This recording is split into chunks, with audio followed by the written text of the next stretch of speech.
सबसे पहले हम आपको यह बताएंगे कि भारत को लूटकर यहां अनेक मंदिरों पर मस्जिदें बनाने वाले महमूद गजनवी, मोहम्मद गौरी और अहमद शाह अब्दाली को अपना आदर्श मानने वाले पाकिस्तान में उन्हें लुटेरा बताने पर कितना विवाद आज हो रहा है।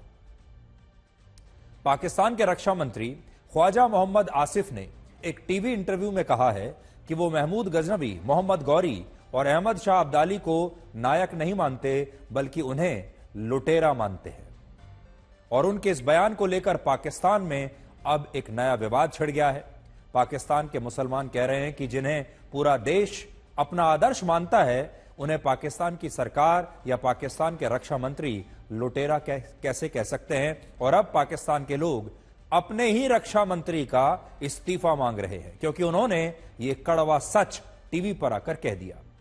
यह इंटरव्यू पाकिस्तान के एक मशहूर पत्रकार हामिद मीर ने लिया था, जिसमें उन्होंने अपने रक्षा मंत्री से यह पूछा कि अगर ये तमाम लोग लुटेरे थे, ये तमाम मुस्लिम आक्रमणकारी जो बाहर से आए थे, जिन्होंने भारत को लूटा और उस समय भारत और पाकिस्तान एक ही थे, तो अगर ये लुटेरे थे तो फिर पाकिस्तान की सरकार और पाकिस्तान की सेना ने अपने मिसाइल प्रोग्राम्स का नाम इनके नाम पर क्यों रखा, अपनी मिसाइल्स का नाम इनके नाम पर क्यों रखा। तो पाकिस्तान के रक्षा मंत्री को आपने टीवी पर यह बयान देते हुए सुन लिया। अब हम इस बयान को लेकर आपसे 3 बातें कहना चाहते हैं। पहली बात, हम पाकिस्तान के रक्षा मंत्री ख्वाजा मोहम्मद आसिफ की आज तारीफ करना चाहते हैं, जिन्होंने उस सच को स्वीकार किया जिसे पाकिस्तान विभाजन के बाद से लगातार खारिज करता आया है। आज ये कड़वा सच उन्होंने खुद कह दिया।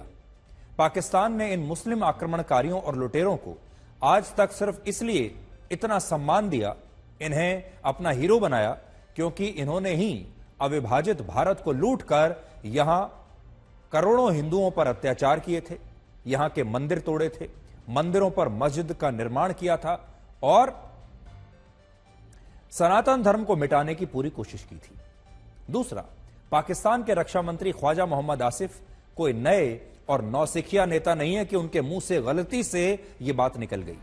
पूर्व प्रधानमंत्री नवाज शरीफ की पार्टी के सह संस्थापकों में से एक है और इसलिए आप यह नहीं कह सकते कि यह बयान किसी छोटे मोटे मामूली नेता ने दे दिया और गलती से यह बात उनके मुंह से निकल गई और कोई अनुभवहीन नेता बोल रहा है। बहुत ही परिपक्व और अनुभवी नेता वो रहे हैं और उन्होंने इस विषय पर बहुत पढ़ाई की है। इस इंटरव्यू को जब मैं सुन रहा था तो उन्होंने कहा है कि उन्होंने इतिहास को लेकर बहुत पढ़ाई की है, बहुत किताबों को पढ़ा है और उस जानकारी के आधार पर वो ये बात कह रहे हैं। और तीसरी बात यह कि क्या भारत के नेता भी यही बात कहने की हिम्मत कर सकते हैं। भारत में ऐसे नेताओं की सूची बहुत लंबी है जो एक बार नहीं बल्कि कई बार इन मुस्लिम आक्रमणकारियों की तारीफ कर चुके हैं। इसलिए पाकिस्तान से क्या शिकायत करनी, हमारे अपने देश में भी तो ऐसे लोग हैं जो इन मुस्लिम आक्रमणकारियों को, इन शासकों को, इन लुटेरों को अपना हीरो मानते हैं। और इसीलिए आज पाकिस्तान के रक्षा मंत्री के इस बयान में भारत के बहुत सारे नेताओं के लिए भी एक चुनौती छिपी हुई है।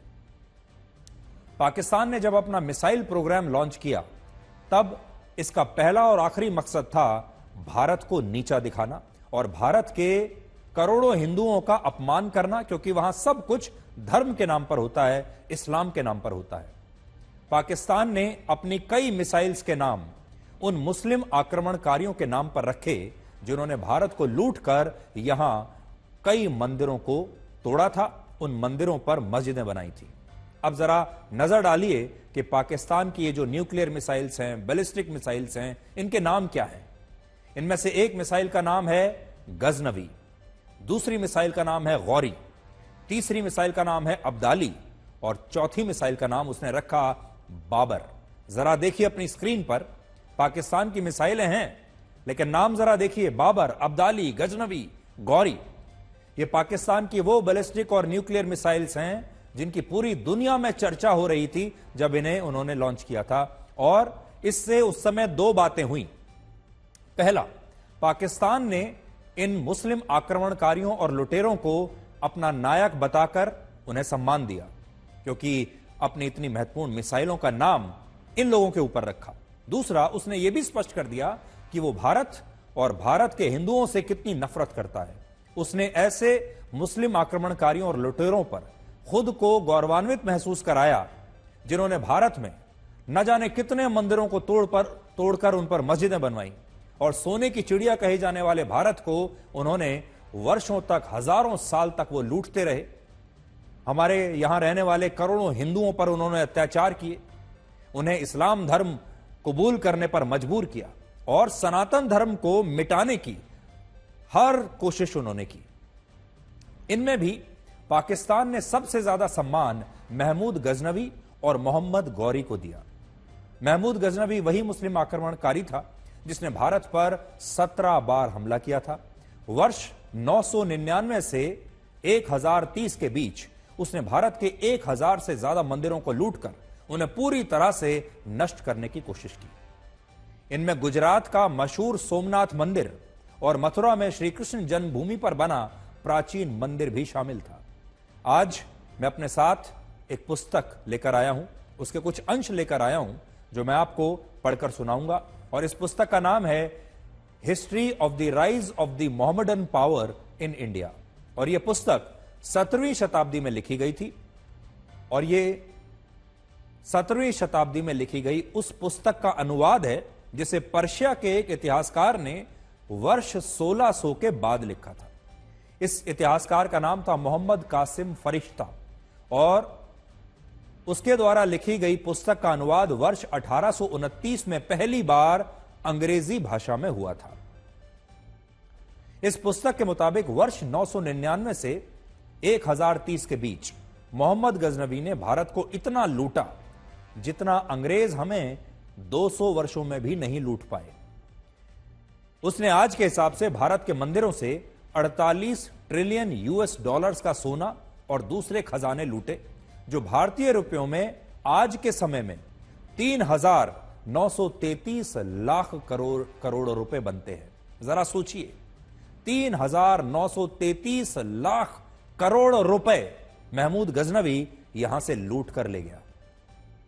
यह मौजूदा वक्त में चीन की अर्थव्यवस्था के दुगने से भी ज्यादा है।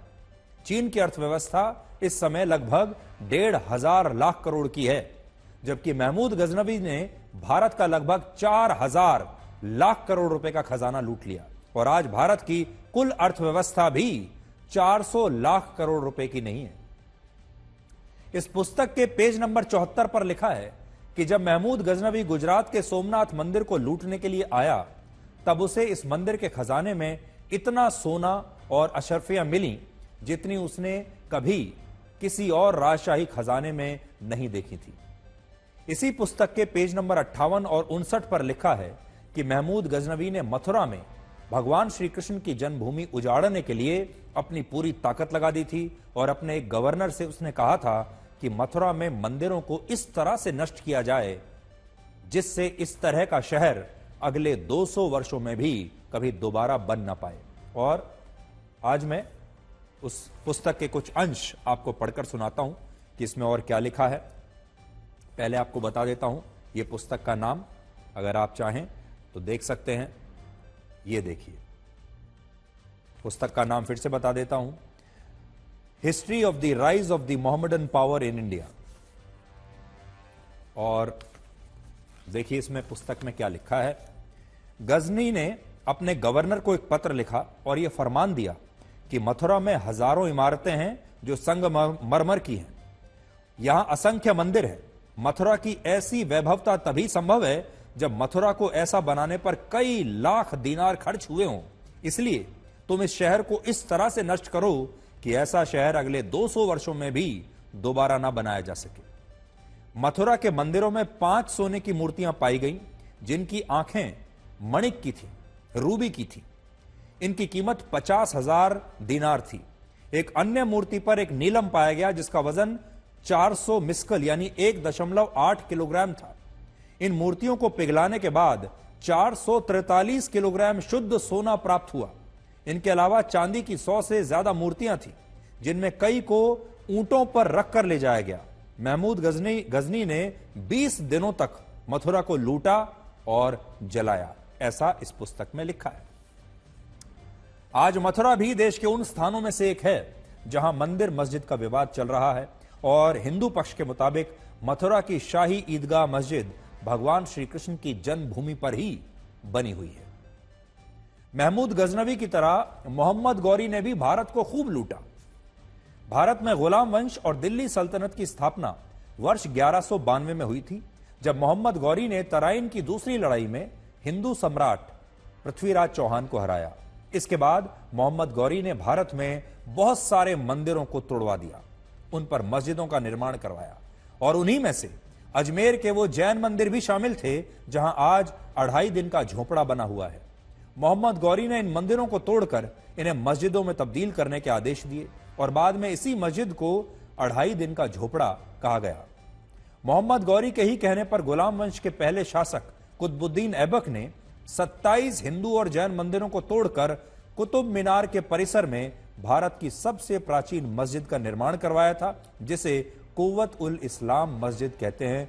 यह आज भी मौजूद है, आप चाहें तो जाकर देख सकते हैं। आज अगर भारत में अजमेर शरीफ की दरगाह और संभल की शाही जामा मस्जिद को लेकर हिंदू और मुस्लिम पक्ष में इतना विवाद चल रहा है, तो इसके पीछे मोहम्मद गौरी एक बहुत बड़ा कारण है। वही मोहम्मद गौरी जिसे भारत में तो लोग आक्रमणकारी की तरह देखते हैं, लुटेरे की तरह देखते हैं, लेकिन पाकिस्तान में उसे हीरो की तरह देखा जाता है। उसके नाम पर पाकिस्तान अपनी मिसाइल का नाम रखता है। मोहम्मद गौरी के अलावा पाकिस्तान पहले मुगल बादशाह बाबर पर भी बहुत गर्व महसूस करता है और उसकी एक मिसाइल का नाम बाबर के नाम पर भी रखा गया है। बाबर मुगल सल्तनत का पहला शासक था और उसने भी भारत में बहुत सारे मंदिरों को लूटकर उन्हें नष्ट करके उन पर मस्जिदों का निर्माण कराया। उसने भी हिंदुओं पर बहुत अत्याचार किए। इनमें अयोध्या की बाबरी मस्जिद और संभल की शाही जामा मस्जिद भी थी, जिसका जिक्र बाबरनामा नाम की पुस्तक में किया गया है। यह वही पुस्तक है जिसे पहले मुगल शासक बाबर ने खुद लिखा था और इसीलिए अयोध्या में जो विवादित मंदिर और मस्जिद का ढांचा था, इसीलिए उसे बाबरी मस्जिद कहते हैं, क्योंकि राम मंदिर के ऊपर उस मस्जिद का निर्माण बाबर ने ही करवाया था। पिछले साल जब अयोध्या में रामलला की प्राण प्रतिष्ठा हुई, तब भी पाकिस्तान की सरकार ने इस पर विरोध जताया था, जिससे आप समझ सकते हैं कि पाकिस्तान हिंदू मंदिरों को तोड़कर उन पर मस्जिदें बनाने वाले बाबर का कितना सम्मान करता है और यही सम्मान वो अहमद शाह अब्दाली को भी देता है। अहमद शाह अब्दाली ने वर्ष 1748 से 1767 के बीच भारत पर कई बार हमले किए और भारत में कई मंदिरों को ध्वस्त करके उनका खजाना लूट लिया और इनमें भी मथुरा शहर का मंदिर और अमृतसर का स्वर्ण मंदिर प्रमुख थे। और ये सारी बातें हम आपको उन पुस्तकों से निकालकर बता रहे हैं जो आज से 100 से 200 वर्ष पहले लिखी गई थी या फिर उनका अनुवाद हुआ था। और इस समय पाकिस्तान में अहमद शाह अब्दाली के नाम से अब्दाली नाम की भी एक बैलिस्टिक मिसाइल है। पाकिस्तान इन मुस्लिम आक्रमणकारियों और लुटेरों का इसलिए भी इतना सम्मान करता है क्योंकि वो इन्हें अपना पूर्वज मानता है। पाकिस्तान के जो करोड़ों मुसलमान हैं, वो इन मुस्लिम आक्रमणकारियों को अपना पूर्वज मानते हैं। पाकिस्तान देश की नींव भारत और हिंदुओं के प्रति नफरत पर ही रखी गई थी। पाकिस्तान की उत्पत्ति से लेकर आज तक उसने अपने बारे में कम और भारत और यहां रहने वाले हिंदुओं के बारे में ज्यादा सोचा है। यह नफरत इतनी बढ़ गई कि आज पाकिस्तान में चाहे सेना हो या सरकार, बिना भारत से नफरत किए वो सत्ता में नहीं रह सकते।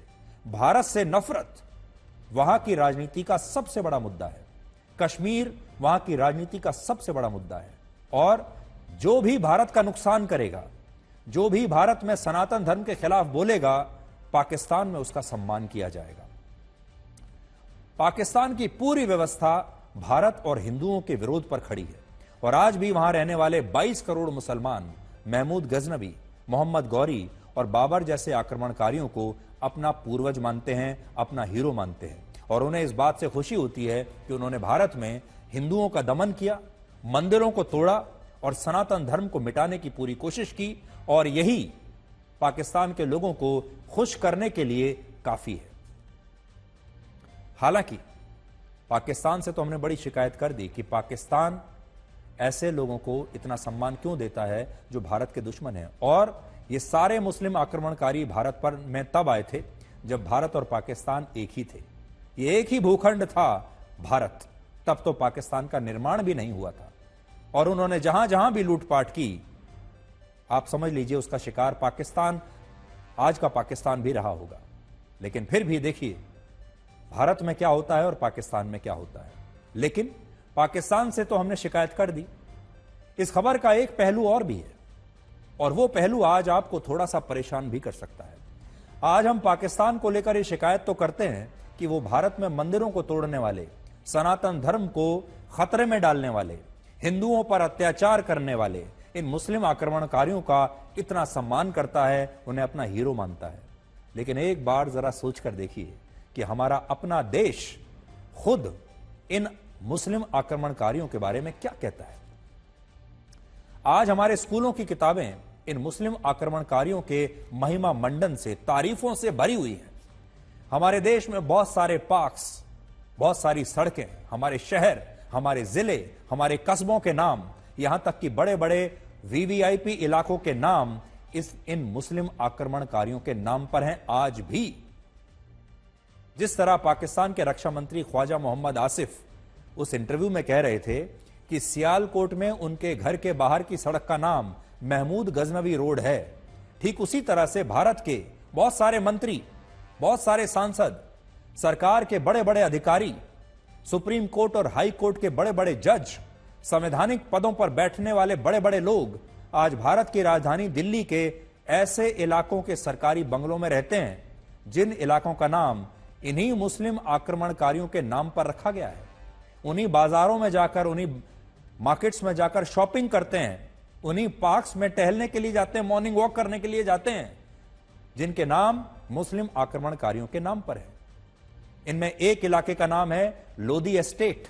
दिल्ली में एक इलाका है लोधी एस्टेट, और यह नाम उस लोधी साम्राज्य के नाम पर पड़ा है जिसने हिंदू देवी देवताओं की प्रतिमाओं को के टुकड़ों को मुस्लिम कसाईयों को दे दिया था ताकि वो इससे जानवरों के मांस को तोल सके।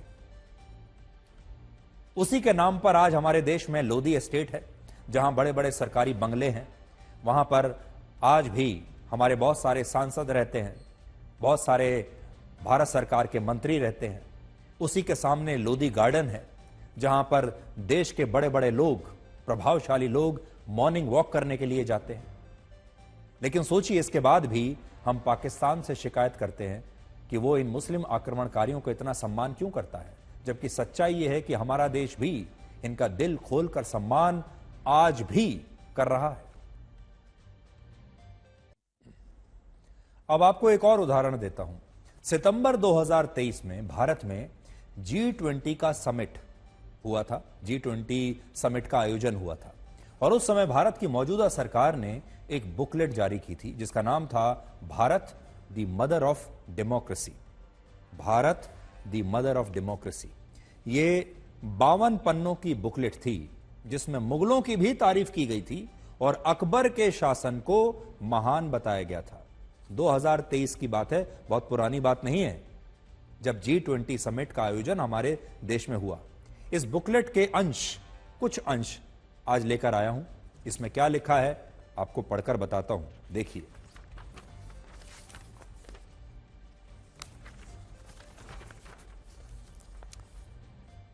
अच्छे प्रशासन को धर्म की परवाह किए बिना सभी के कल्याण को गले लगाना चाहिए। इसी तरह के लोकतंत्र का पालन तीसरे मुगल बादशाह अकबर ने किया था। अकबर ने धार्मिक भेदभाव के खिलाफ सुलह-ए-कुल यानी सर्व शांति के सिद्धांत की शुरुआत की। एक सामंजस्यपूर्ण समाज बनाने के लिए उन्होंने एक नया समकालिक धर्म प्रस्तावित किया जिसे दीन-ए इलाही या दिव्य विश्वास के रूप में जाना जाता है। उन्होंने इबादत खाना यानी पूजा का घर स्थापित किया जहां विभिन्न संप्रदायों के बुद्धिमान लोग मिलते थे और बातचीत करते थे। जिन्हें नवरत्न के नाम से जाना जाता है, ऐसे 9 बुद्धिमान लोगों के एक समूह ने लोगों के कल्याण के लिए उनकी योजनाओं को लागू करते हुए उनके सलाहकारों के रूप में काम किया। अकबर की लोकतांत्रिक सोच असामान्य थी और अपने समय से बहुत आगे थी। ये हमारे ही देश की G20 समिट के दौरान जारी की गई एक बुकलेट है, और यहां देखिए अकबर की एक बड़ी खूबसूरत सी तस्वीर भी इसमें लगाई गई है। जिन मुस्लिम आक्रमणकारियों को आज पाकिस्तान के रक्षा मंत्री लुटेरा कह रहे हैं, उन्हीं मुस्लिम आक्रमणकारियों ने भारत में न जाने कितने हजार मंदिरों को तोड़कर उन पर मस्जिदों का निर्माण किया। अब इन्हीं मस्जिदों को सुरक्षा देने वाला कानून भारत की मोदी सरकार के लिए एक नई अग्नि परीक्षा बन गया है। इस कानून का नाम है प्लेसेस ऑफ वर्शिप एक्ट 1991। इसके बारे में आपने काफी सुना होगा।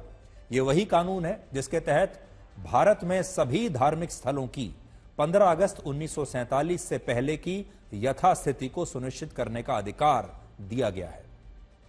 इस कानून को और मजबूत बनाने के लिए असदुद्दीन ओवैसी ने सुप्रीम कोर्ट में एक नई याचिका दायर की थी, जिसे अदालत ने आज सुनवाई के लिए स्वीकार कर लिया है। सुप्रीम कोर्ट के मुख्य न्यायाधीश जस्टिस संजीव खन्ना ने कहा है कि वो इस कानून से संबंधित बाकी की 6 याचिकाओं के साथ इस याचिका पर भी सुनवाई करने के लिए तैयार है। यानी इस कानून को लेकर और भी बहुत सारी याचिकाएं सुप्रीम कोर्ट में हैं और अब सुप्रीम कोर्ट इन सारी याचिकाओं को एक साथ क्लब करके इन पर सुनवाई करेगा। असदुद्दीन ओवैसी ने अपनी याचिका में सुप्रीम कोर्ट से 3 मांगे की हैं। पहला, इस कानून को प्रभावी ढंग से और ज्यादा मजबूत बनाकर लागू किया जाए।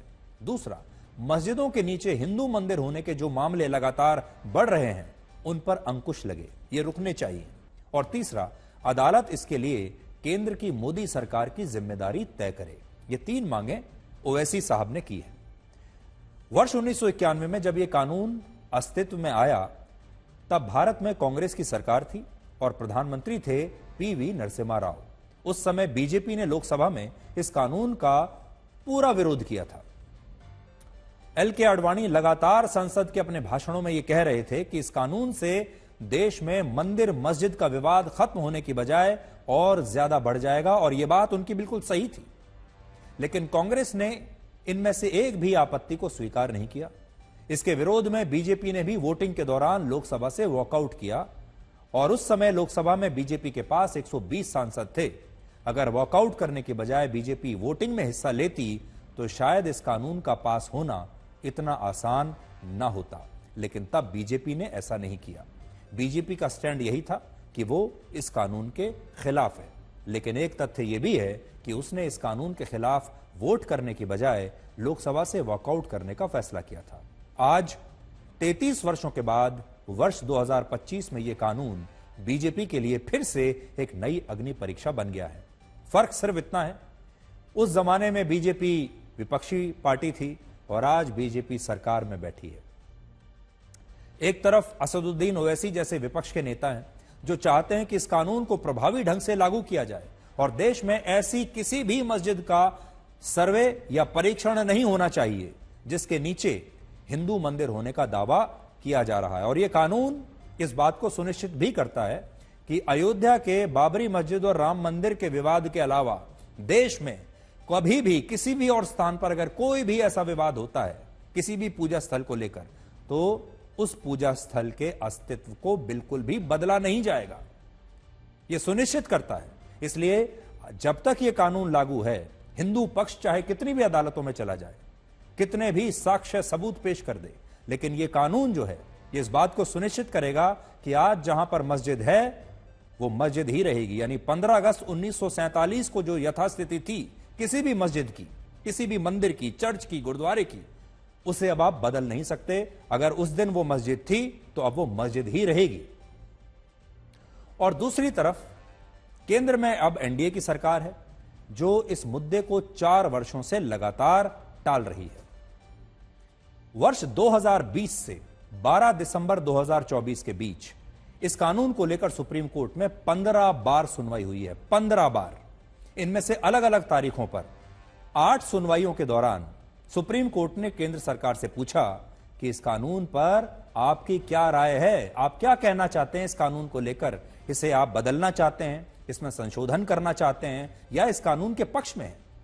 लेकिन केंद्र सरकार 4 साल से सुप्रीम कोर्ट में सिर्फ यह कहती आ रही है कि उसे इस विषय पर जवाब देने के लिए थोड़ा समय और चाहिए, और तब से तारीख पर तारीख चलती चली जा रही है। जबकि दूसरी तरफ ओवैसी ने बिना समय गंवाए इस कानून को प्रभावी ढंग से लागू करने के लिए सुप्रीम कोर्ट में याचिका भी दायर कर दी और अब सुप्रीम कोर्ट ने भी इसे सुनवाई के लिए स्वीकार कर लिया है।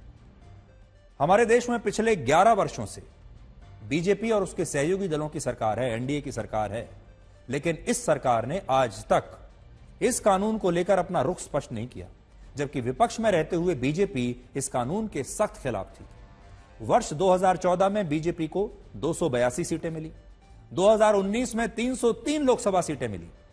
वो चाहती तो इस बहुमत का प्रयोग करके कानून की समीक्षा और इसमें संशोधन के लिए एक नया कानून ला सकती थी, नया बिल ला सकती थी। ये 10 साल बीजेपी के पास अपने दम पर बहुमत था।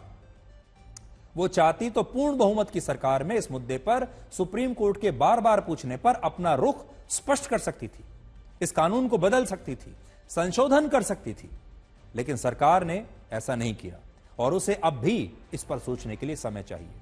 असल में इसी को सत्ता की मजबूरी कहते हैं। विपक्ष में रहते हुए किसी मुद्दे का विरोध करना किसी भी पार्टी के लिए बड़ा आसान होता है, लेकिन जब वही पार्टी सत्ता में आ जाती है तो उसी विषय पर एक मजबूत स्टैंड लेना एक अग्नि परीक्षा की तरह होता है और यह कानून भी अब बीजेपी के लिए एक अग्नि परीक्षा बन गया है। तो बीजेपी का जो स्वर्णिम काल था 2014 से 2019, 2019 से 2024, ये 10 साल थे जब उसके पास मजबूत सरकार थी और उसका अपना पूर्ण बहुमत था। वो जैसे चाहे वैसे कर सकती थी, लेकिन वो समय 10 साल उन्होंने गंवा दिया। अब बीजेपी की मुश्किल यह है कि अगर वो सुप्रीम कोर्ट में इस कानून के खिलाफ अपना स्टैंड लेती है तो क्या नीतीश कुमार और चंद्रबाबू नायडू जैसे सहयोगी नेता बीजेपी को अपना समर्थन बरकरार रखेंगे? इस समय लोकसभा में बीजेपी के पास 240 सीटें हैं, चंद्रबाबू नायडू की टीडीपी के पास 16 सीटें हैं और जेडीयू के पास 12 सीटें, एकनाथ शिंदे की पार्टी के पास 7 और अन्य घटक दलों के पास भी 18 सीटें हैं। जिस दिन बीजेपी ने प्लेसेस ऑफ वर्शिप एक्ट में जरा सा भी बदलाव करने की कोशिश की, उस दिन एनडीए में शामिल टीडीपी और जेडीयू जैसी पार्टियां बीजेपी के साथ असहज हो जाएंगी और शायद हो सकता है उसका साथ भी छोड़ दें, क्योंकि ये दो पार्टियां ऐसी हैं, इन्हें अपने अपने राज्यों में चुनाव भी तो जीतना है। चंद्रबाबू नायडू को अपने राज्य में चुनाव लड़ना है और उनकी पार्टी ऐसी है जिन्हें मुसलमान भी वोट देते हैं। यही कहानी जेडीयू की है। जेडीयू भी अपने आप को एक धर्मनिरपेक्ष दल कहता है, उन्हें भी चुनाव लड़ना है और उन्हें भी मुसलमान अपना वोट देते हैं। अगर इन पार्टियों ने इस मुद्दे पर बीजेपी का साथ दिया और इस कानून में संशोधन करवा दिया तो बीजेपी इन्हें कभी, तो मुसलमान इन्हें कभी वोट नहीं देंगे। इसलिए ये जो समय है, ये एनडीए सरकार के लिए वैसा समय नहीं रहा जैसा 10 साल के दौरान 2014 से 2024 के बीच था। और इसी विवाद के बीच आज संभल की शाही जामा मस्जिद में 19 और 24 नवंबर को हुए सर्वे की रिपोर्ट कोर्ट में जमा हो चुकी है और यह रिपोर्ट 40 पन्नों की है। इसे एक बंद लिफाफे में कोर्ट को सौंपा गया है। बंद लिफाफे का मतलब यह है कि इस सर्वेक्षण रिपोर्ट में दी गई जानकारियों को अभी गोपनीय रखा गया है।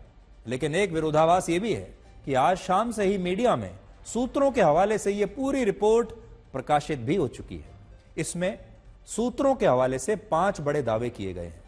रिपोर्ट तो हमने नहीं देखी, लेकिन दावे हो रहे हैं, सूत्र कुछ बता रहे हैं कि इस बंद लिफाफे में क्या है। तो बंद लिफाफे में है, पहली बात, संभल की शाही जामा मस्जिद में ऐसे प्रतीक चिन्ह मौजूद हैं जो मस्जिद के ढांचे से मेल नहीं खाते और किसी मंदिर के लगते हैं। दूसरा, मस्जिद के अंदर 2 वट वृक्ष हैं जो मस्जिदों में नहीं होते।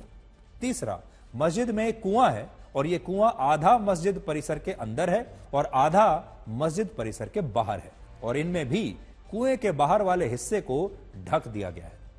चौथा, मस्जिद के अंदर कमल और उसके जैसे 50 प्रतीक चिन्ह मिले हैं जो हिंदुओं के और सनातन धर्म के प्रतीक चिन्ह माने जाते हैं।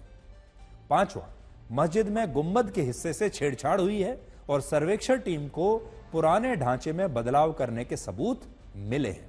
हालांकि हम इनमें से किसी भी जानकारी की पुष्टि नहीं कर सकते क्योंकि अब तक कोर्ट में पेश हुई रिपोर्ट सार्वजनिक नहीं हुई है और यही बताया गया है कि यह बंद लिफाफे में रिपोर्ट पेश की गई है और लिफाफे में क्या है किसी को नहीं पता। एडवोकेट कमिश्नर रमेश राघव हमारे साथ मौजूद है, उनसे बात करेंगे कि आज किस तरीके से ये पूरी रिपोर्ट कोर्ट में पेश की गई। सर, किस तरीके से ये जो पूरी सर्वे रिपोर्ट थी जामा मस्जिद की जो है सर, वो किस तरीके से आज जो है पेश की गई, क्या ये हुआ? जो भी विवादित परिसर था उसका हमने हर एक एंगल से और डायरेक्शन में हमने फोटोग्राफी की। जहाँ जो चीजें थी उसे हमने अपनी फोटोग्राफी के माध्यम से उठाया। इसमें बाजी के द्वारा जो बताया गया मौके पर था, जो भी फैक्ट थे या जो भी था, उसे भी हमने अपनी रिपोर्ट में लिखा। अपोजिट पार्टी द्वारा जो भी उसे डिफेंड किया गया, अपोज किया गया, उसका भी हमने उसमें वर्णन किया है। अब ये सब करने के बाद में कंप्लीट रिपोर्ट आज हमने ऑनरेबल सिविल जज सीनियर डिवीजन संभल श्री आदित्य सिंह के कोर्ट में प्रस्तुत कर दी है। अब ये ऑनरेबल कोर्ट का विषय है, उसमें क्या उचित करते हैं। और संभल से ही एक और खबर यह भी है आपके लिए कि पुलिस ने उस दावे को पूरी तरह से खारिज कर दिया है जिसमें उस जमीन पर वक्फ बोर्ड का दावा किया जा रहा था जिस पर शाही जामा मस्जिद के सामने एक नई पुलिस चौकी का निर्माण हो रहा है। अभी तक के जो कागजात हैं उनका परिशीलन करने पे तो ये पाया जाता है कि जिस कोतवाली में आप बैठे हैं ये भी जो 1905 या 1906 में बनी है, ये भी एक वक्फ प्रॉपर्टी है। और इस तरीके के जो कागजात प्रस्तुत किए गए हैं, जितने भी वक्फ प्रॉपर्टी के कागजात हैं उन सबको वेरिफिकेशन करवाया जाएगा उनका। जिसमें सेक्शन 56 है वक्फ एक्ट 1995 का, उसका जो वायलेशन हुआ है उन सबका भी वेरिफिकेशन कराया जाएगा।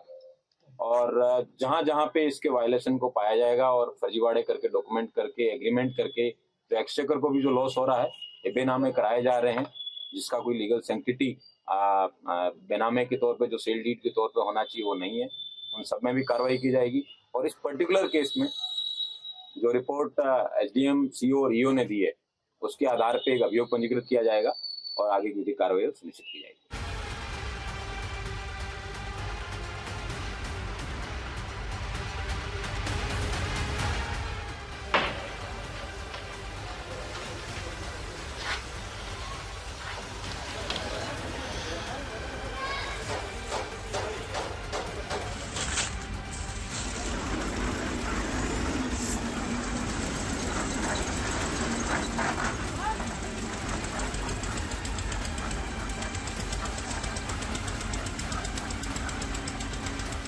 किसी भी व्यक्ति ने कोई भी आवेदन हमको यह नहीं दिया है कि यह हमारी संपत्ति है।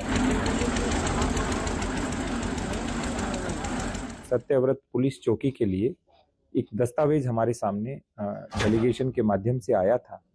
उस दस्तावेज का जब हमने त्रिसदस्यीय समिति के द्वारा परीक्षण कराया तो उसमें 1 से लेकर 20 तक जितनी भी भूमियां हैं उनके बारे में प्रथम दृष्टया वो पूर्णतः फर्जी प्रतीत होती है, क्योंकि उसके आधार पर तो शहर में 4-4 किलोमीटर तक, 1.5 किलोमीटर तक, 2.5 किलोमीटर तक, 750 मीटर तक सारी की सारी संपत्तियां, चाहे वो सरकारी हैं या आध्यात्मिक या धार्मिक स्थल की प्रॉपर्टियां हैं, वो सारी की सारी वक्फ हो गई हैं। तो प्रथम दृष्टया ये जो डॉक्यूमेंट है ये सही नहीं है, फर्जी है, तो इसके विरुद्ध हम विधिक कार्रवाई करेंगे। उनको तो सोचना चाहिए कि वो वहां के लोगों की सुरक्षा के लिए चौकी खुल रही है और जमीन के कागज ओवैसी जी के पास तो है नहीं। कागज तो सरकार के पास है, वहां के जिलाधिकारी के पास है, वहां जो नगर निगम है उसके पास है, तो वो कैसे जान गए कि वो उनके वक्फ बोर्ड की जमीन है? कोई कह दिया होगा। सुनी सुनाई बात पर ज्यादा विश्वास नहीं करना चाहिए। इस साल नए वर्ष पर आप सब ने कहीं ना कहीं पार्टी की होगी अपने दोस्तों के साथ, अपने परिवारों के साथ। बहुत सारी तस्वीरें देखी होंगी, बहुत सारे लोग अपने दोस्तों के साथ हिल स्टेशंस पर गए हैं, बहुत सारे लोगों ने पब्स में पार्टी की हैं, अपने घरों में पार्टी की हैं। जहां भी आपने किया होगा, एंजॉय किया होगा और पूरे देश में कोई अप्रिय घटना नहीं हुई और कोई भी आतंकवादी हमला नहीं हुआ। लेकिन अब हम आपको दुनिया के सबसे सुरक्षित माने जाने वाले देश अमेरिका लेकर चलते हैं और बताते हैं कि कैसे अमेरिका में इस साल की शुरुआत फायरिंग से, धमाकों से और हत्याओं से हुई है। और इस सब के बावजूद अमेरिका कहता है कि वो दुनिया का सबसे सुरक्षित देश है, उसके पास सबसे अच्छी पुलिस है, सुरक्षा तंत्र है, सबसे अच्छी सेना है। जब पूरी दुनिया नए साल के जश्न में डूबी हुई थी, तब अमेरिका में फायरिंग, धमाके और हत्या की घटनाएं हो रही थी और इन घटनाओं में अब तक 15 से ज्यादा लोग मारे जा चुके हैं। जो अमेरिका खुद को दुनिया का सबसे सुरक्षित देश बताता है, वहां एक के बाद एक 3 हिंसक घटनाएं हुई। हॉलीवुड फिल्मों में जो अमेरिका दुनिया को एलियन से भी बचाने का दावा करता है, वहां नए साल का जश्न मना रहे लोग भी सुरक्षित नहीं रहे। सबसे पहली घटना 1 जनवरी की सुबह न्यू ऑर्लियंस शहर में हुई, जहां नए साल का जश्न मना रहे लोगों को शमसुद्दीन जब्बार नाम के एक व्यक्ति ने एक पिकअप ट्रक से कुचल दिया। इसके बाद वो ट्रक से बाहर निकला और ट्रक से बाहर निकलकर उसने लोगों पर फायरिंग शुरू कर दी। इस घटना में 15 लोगों की मौत हो गई, 35 से ज्यादा लोग घायल हो गए। इस घटना के बाद पुलिस ने इस व्यक्ति को मुठभेड़ में मार गिराया, एनकाउंटर किया इसका। अमेरिका की सुरक्षा एजेंसियां इसे एक आतंकवादी हमला मान रही हैं, क्योंकि इस ट्रक से ISIS का झंडा मिला है, कई हथियार मिले हैं और विस्फोटक उपकरण मिले हैं। अब यह पता किया जा रहा है कि यह शमसुद्दीन जब्बार किस आतंकवादी संगठन से था और असल में इसकी योजना क्या थी, क्या करना चाहता था। अब इसके ट्रक से IS का झंडा तो मिला है और यह व्यक्ति अमेरिका की सेना में भी काम कर चुका है और घटना के वक्त भी वो अमेरिका की सेना की वर्दी में था, यूनिफॉर्म में था। पुलिस के मुताबिक यह व्यक्ति ज्यादा से ज्यादा लोगों को इस ट्रक से कुचलना चाहता था, यानी इस ट्रक को ही वो एक हथियार के तौर पर इस्तेमाल कर रहा था। अब आप देखिए, ये तो 1 जनवरी को क्या हुआ अमेरिका में आपने देख लिया। अमेरिका में नए साल की सुबह आतंकवादी घटना से हुई और रात होते होते गोलीबारी की एक और घटना हो गई, जहां एक नाइट क्लब में मास शूटिंग हुई और इस शूटिंग में 11 लोग घायल हो गए और यह घटना न्यूयॉर्क के क्वींस शहर में हुई। इस नाइट क्लब के अंदर करीब 90 लोग थे उस समय, जबकि 15 लोग बाहर लाइन में लगे हुए थे। इस दौरान 3 से 4 लोगों ने बाहर खड़े लोगों पर अचानक फायरिंग शुरू कर दी।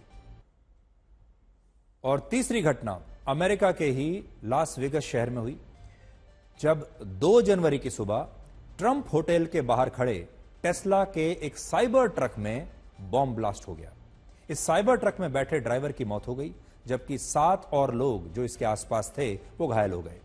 टेस्ला कंपनी के मालिक इलॉन मस्क ने कहा है कि इस विस्फोट का साइबर ट्रक की किसी टेक्निकल खराबी से कोई संबंध नहीं है।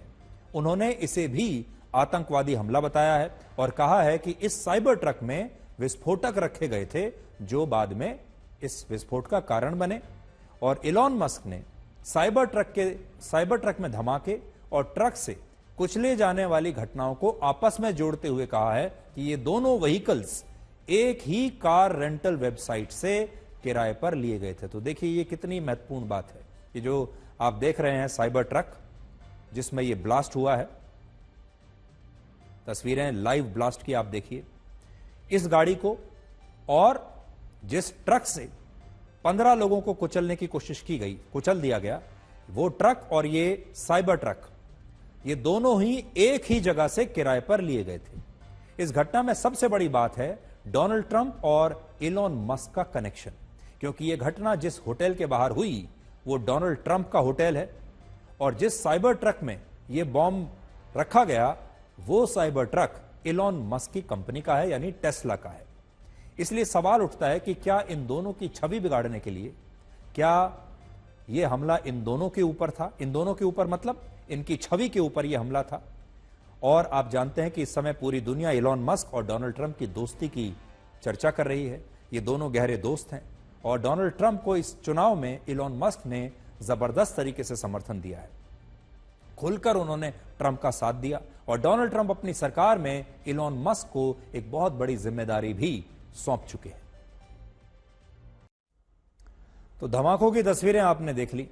सोचिए, जो अमेरिका दुनिया को इतना सुरक्षित बताता है अपने देश के बारे में, अपनी सुरक्षा व्यवस्था के बारे में, वहां नए साल की शुरुआत ही फायरिंग से हो रही है, धमाके से हो रही है और हत्याओं से हो रही है। कैश वाली कल्याणकारी योजनाएं, जिन्हें आप अंग्रेजी में फ्रीबीज कहते हैं, फ्रीबीज की राजनीति भविष्य में भारत के लिए और आप सब के लिए कितनी खतरनाक हो सकती है, इसका सबसे ताजा उदाहरण या कह लीजिए कि एक केस स्टडी है हिमाचल प्रदेश का आर्थिक संकट, जहां सरकार की आर्थिक मुश्किलें लगातार बढ़ती जा रही क्योंकि सरकार के पास पैसे नहीं है। हिमाचल प्रदेश के मुख्यमंत्री सुखविंदर सिंह सुक्खू ने आज बिजली पर मिलने वाली सब्सिडी को छोड़ने का ऐलान किया है।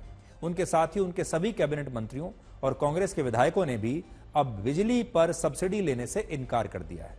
यानी इन मंत्रियों को जो बिजली पर जो डिस्काउंट मिलता था वो अब ये नहीं लेंगे। और ये सरकार ऐसा इसलिए कर रही है ताकि वो आर्थिक रूप से सक्षम लोगों को भी बिजली पर मिलने वाली सब्सिडी छोड़ने के लिए प्रेरित कर सके। लेकिन अजीब बात यह है कि ये काम वो सरकार कर रही है जो चुनाव में हर महीने 300 यूनिट मुफ्त बिजली देने का वादा करके सत्ता में आई थी।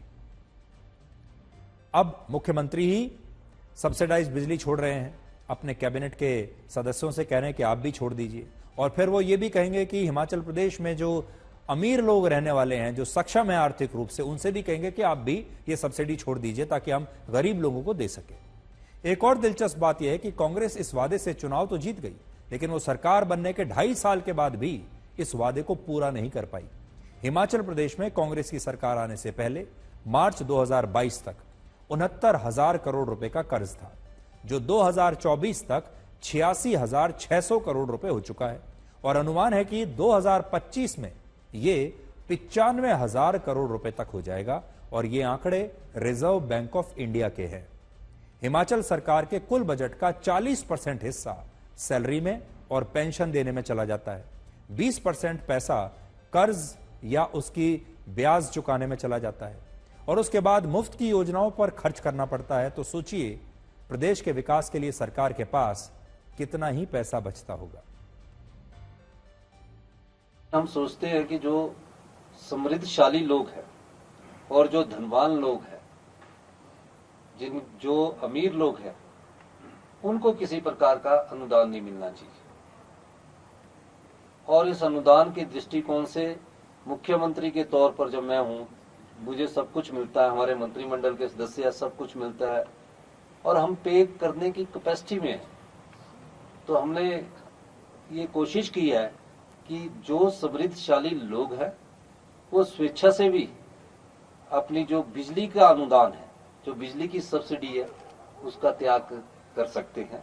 तो हमने एक परफॉर्मा बनाया है जिसमें अपने मकान की स्वेच्छा से अनुदान बंद करने की बात अधिकारियों से कर रहा हूं। और इसमें मैं जनता से भी अपील करना चाहूंगा कि इस मौके पर हमने एक टोल फ्री नंबर दिया है। जो भी सामर्थ्य है, किसी ऑप्शनल है, हम नहीं कह रहे, हम किसी पर इन्फोर्स नहीं कर रहे कि आपको छोड़नी पड़ेगी। हम ये कह रहे हैं कि आप अगर सामर्थ्य है तो आपको भी समाज को देने का वक्त आया है। अगर आप किसी के बिना उदास हैं तो अच्छा है, लेकिन अगर आप किसी के साथ रहकर भी उदास हैं तो ये गंभीर मसला है।